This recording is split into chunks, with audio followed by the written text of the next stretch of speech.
Hello, Albsterz. Today we are reacting to one of Larryzaur's videos, basically which job to play in Final Fantasy XIV. I've been told it's bad. I'm like, what? How can a Larry video be bad? So we're going to see what this video is like. We're going to have a little look. Let's jump right into it. Link in the description as always if you want to watch the video for yourself. Let's go. What you got for me, Larry? Come on, tell me. Look at that. Ooh, look at that Warrior of Light. Final Fantasy XIV, the hit new MMO from Square Enix. Hell yeah, number one. From, and you could be really good with any of them, or you could be complete dookie with one. But if you're having problems picking which one you actually want to main, I can help you with that. Okay. Oh, okay. Larry's gonna help us out. You know, best tank on Twitch. Remember this. Remember this. The best tank around. So, Larry, let's see what classes. Tanks, which hold the front line and protect their friends with their big, meaty bodies. Yeah. You got your healers who need to stop the idiots that are trying their hardest to die. No. No? Okay, them AoEs, they look so good when you bath, like when you bathe yourself in them puddles, they're actually really nice and refreshing. You should try them. Healers, you should tread in them, but thank you healers for keeping us alive. That glam at the end looks incredible. Speaking of, here are the melee DPS. They care about uptime and being up close and personal. The ranged are too scared, so they stand in the back and help with encouraging words. I've not tried out any of the ranged. Yeah, I've tried DPS, I've tried healer. Yes, I've tried healer. And tank is kind of the one that I'm liking the most, but we've had a couple wipes because, I mean, maybe just a couple. And then you got the casty boys. They just care about how big their spells are. They don't care about you. There's one more, but we don't really talk about that one. Oh, it's one of the Mage boys, isn't it? That no matter which job you choose, everyone else is trash. Damn straight. Damn straight. As a tank, you're the big boss. You tell people what to do. If they're standing over at the entrance just idling around, you're the one sprinting out to the mobs. You control the pace. You pull the bosses. You pop the cooldowns. Want to run something new for the first time? Well, too bad. You have to know everything. Come on. But it's mad as well. The queue times as well for tank is just like, mwah, mwah. DPS, sorry, you're going to have to wait. You're gonna have to wait. It is so bad. What else, Larry, we got about the tank? You're the tank. You gotta tell everybody else what to do. So you have to know everything. When is this tank buster happening? When do I have to tank swap that? Where does this boss need to stand at this particular time? That's all on you, buddy. I know. It's a lot of stress, okay? It's a lot of stress. It really is. But, you know, we deal with it. We got the big dick energy for our tank. We're all good. As a healer, it's your job to be the babysitter. Everybody else in the group can't even function without you. Just look at these two tanks, for example. They're friendly, happy tanks, but it's your job to make sure they don't die. Then stay happy. Over there making best friends with the AoEs, it's your job to say, it's funny me. And if you successfully drag the party kicking and screaming through the encounter to sweet victory, you still get no commends. What? No. This should be a mandatory rule for every Final Fantasy player. Okay, we're setting it here and now in this video. If a healer makes it all the way through and they heal you properly and you keep the party alive, always commemorate your healer, okay? I'm watching you. Lala, make sure you commemorate your healer, Lala. And as a DPS, I know what you tank healers, you tank Lalas are like. You're just going for your big parse. But parsing is illegal, so shh. And now I'm going to go over all of the jobs individually so you can see if one of them strikes your fancy the most. Alright. Paladin, sword and shield. Has a tank stance and a DPS stance that are on the global cooldown. Oh, really? Rotation revolves around a DPS combo and a dot combo. You have a physical damage buff phase and a magical damage buff phase. It has great party mitigation like the wings to protect your whole party, a shield that goes on everybody when procced with a heal. How? That has so much stuff. Compared to the Dark Knight, this has so much stuff. Cover a tank to tank their tank buster, and hollowed ground, which makes you completely invincible to most attacks. Warrior, it has an axe. It has a tank stance and a DPS stance. And that's about it. The global cooldown, so you can use it anytime you want. It's got a DPS combo and a damage buff combo. Rotation revolves around a wrath gauge that you use in order to spend on really heavy hitting attacks like Fell Cleave. It has a lot of good self mitigation, so it has answers for a lot of why are these other two tanks sound so cool and the Dark Knight's here just like, yeah, I have a couple of things, but I have a big sword. Tank busters, and probably the best invulnerability skill in the game, Holmgang, because it's on such a short cooldown. Yes, I've seen that. I've seen that. From going below 1. It's also the highest DPS tank. Dark Knight. It's really? a resident edgy boy and uses a big greatsword. It has a tank stance and a turn tank stance off, because you'll be using dark side no matter what, which gives you more damage and access to a whole bunch of darkness abilities. I haven't got dark side yet. I'm level 60 and I haven't received that yet, so I must receive that further down the line. Interesting. Interesting. It has the 1 DPS combo, but it manages both MP and blood gauge to use other DPS abilities and enhance its other abilities with dark Its invulnerability is living dead. If you were to die while you were using it, you will instead become a walking dead, and your healers have to heal you for full HP, or then you fully, unless you die. It also has the Blackest Night, one of the coolest tank abilities. It's a shield you could put on yourself or a team member, and when it breaks, it gives you more access to more DPS abilities. It has the lowest utility of the tanks, but deals really good damage too. White Mage, it has a cane. This is the most straightforward healer. It uses heal over time spells and a lot of strong AoE spells as well. White Mage excels at just pure raw healing and damage by itself without much party utility. That's a button where you just push it and it'll automatically heal anybody to full. What it doesn't have is shields, so it relies on the co-healer in order to get the shields up. Okay, so the other healer's gonna have to be helping out the white mage. So if you have a white mage in your party, then the other healer's kind of like, what? You're leaving it to me as well? Healer seems so difficult. It's one of the classes that I'm actually like nervous to try because it's just so like. Definitely good for a starting healing class. Actually, it's the only one you can start healing with from the very beginning. If you want to have heal over time effects and regens, this is the healer. Also has the best AoE damage in dungeons by spamming Holy. Scholar uses a book and a fairy. This is the pet healing class. Scholar mostly focuses on shielding and preventing damage than it does heal over time. It uses Aether Flow, which gives it 3 charges of abilities per minute that it can spend on different types of healing or DPS abilities. You have 2 different fairy pets that you can use. I got confused with that. Tinkerbell weren't really doing anything for me, and I was like level 12. She weren't doing nothing for me. Or level 30. I can't remember. Level 30, I think she weren't doing anything. In AoE heals and healing buffs, and the other one has a speed buff. But usually you use the stronger healing one. So I can be a speedy Sonic healing. It has an answer for almost any situation you throw at it. Astrologian, it uses astrolabe and cards. This healer can actually choose between a heal over time stance or a shield stance. Usually it wants to do the heal over time stance, so it works best with Scholar, but it could do either or. Astrologian has the most party support of the 3 healers because it deals with cards that will buff allies or itself or everybody. So it's a very busy healer because it has a lot of split-second decision making of what to do with your cards. That's enough. That's enough for me. That's all I need to hear. Astro just seems just crazy. Unless you want to be like Bruce Almighty going like this on your keyboard, trying to keep everyone alive in the raid and stuff like that, then yeah. No.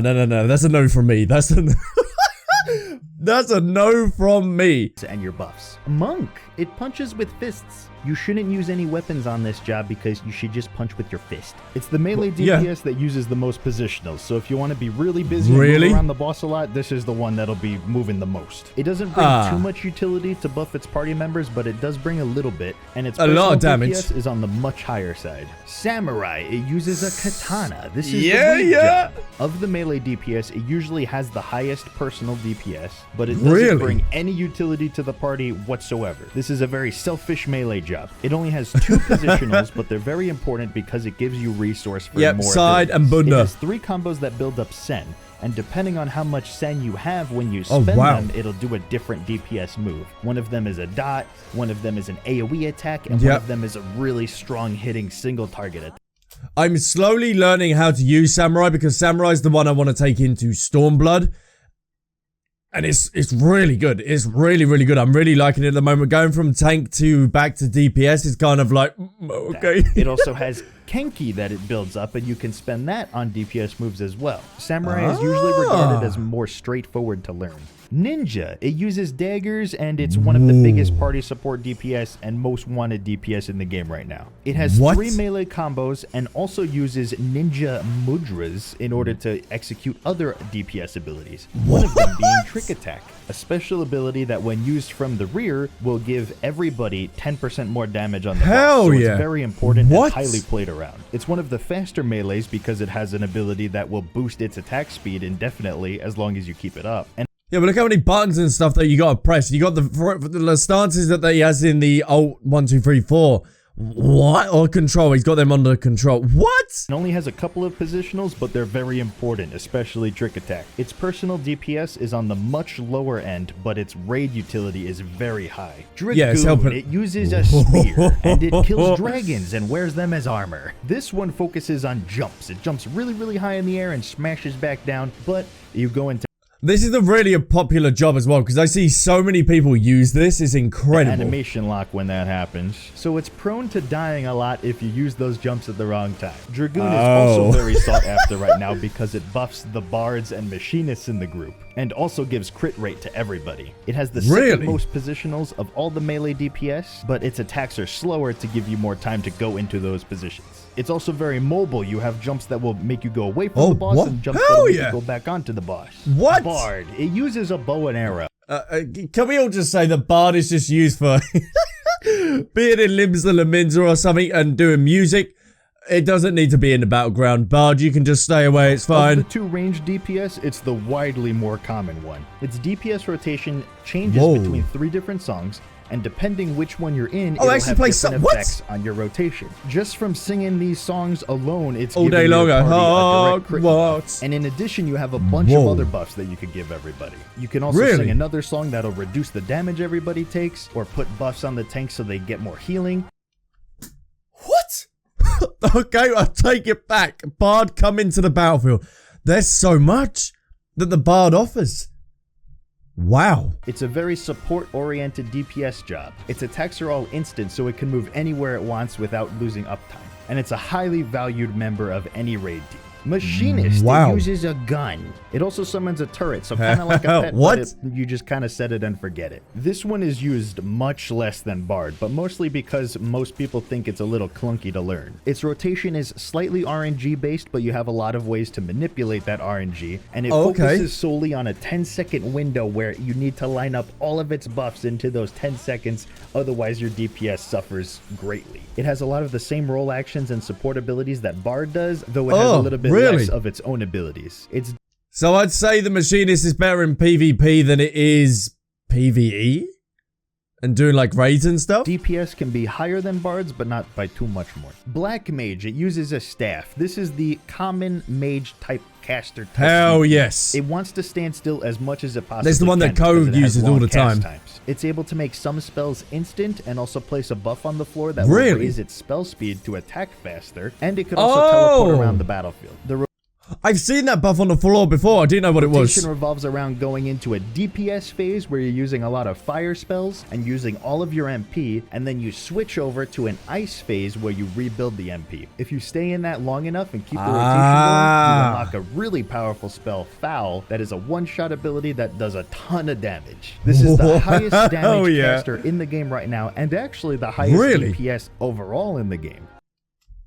No wonder Ko goes in. No wonder he uses this. Dumbledore would be proud. If played well. The rotation itself is very easy to learn, but it's hard to learn in specific encounters in order to reduce its movement and deal the most damage possible. Summoner, it uses a book. This is the pet DPS caster. Yeah, this is the best little versions of some of the primals. Its rotation revolves around keeping its dots up and using Aetherflow abilities to use special high damage attacks in order to unlock another phase where it uses Dreadworm Ether to channel Bahamut into its body and use Death Flare attacks. I haven't got this far in Summoner yet, but this looks badass. After it does this twice, it's able to channel Bahamut further and actually summon him and control him to use even stronger attacks. So the rotation spans over a 2-minute period. Most people would say it's a complex job to learn at first, but once you do, it's more simple to understand. Oh, that's incredible. DPS is very high, usually a little bit below Black Mage, and it's very mobile. Summoner is also one of the only 2 DPS classes that can raise in battle. Yep. Even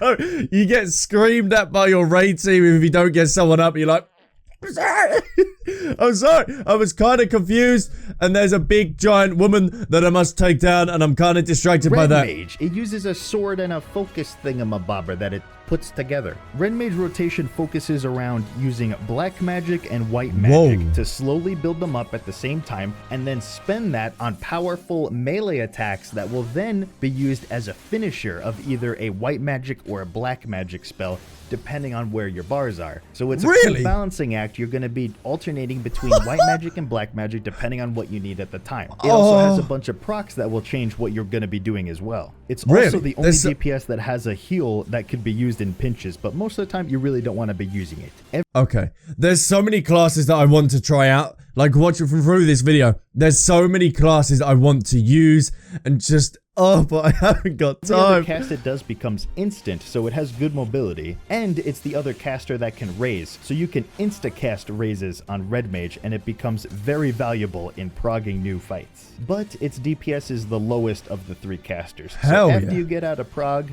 its value goes down a little bit. And well, that's it. That's all I've got. I hope you guys enjoyed. Gave you a little bit of insight into each one of these jobs. You could go way more into detail on all of them, but I wanted to just give you a general overview. So you can pick which one of them is most there's Bay. There's Bay in the back. Interesting to you. There is a meta in this game. Yes, there is an ideal composition for raids, but really it doesn't matter. Every single job in this game can do every single content.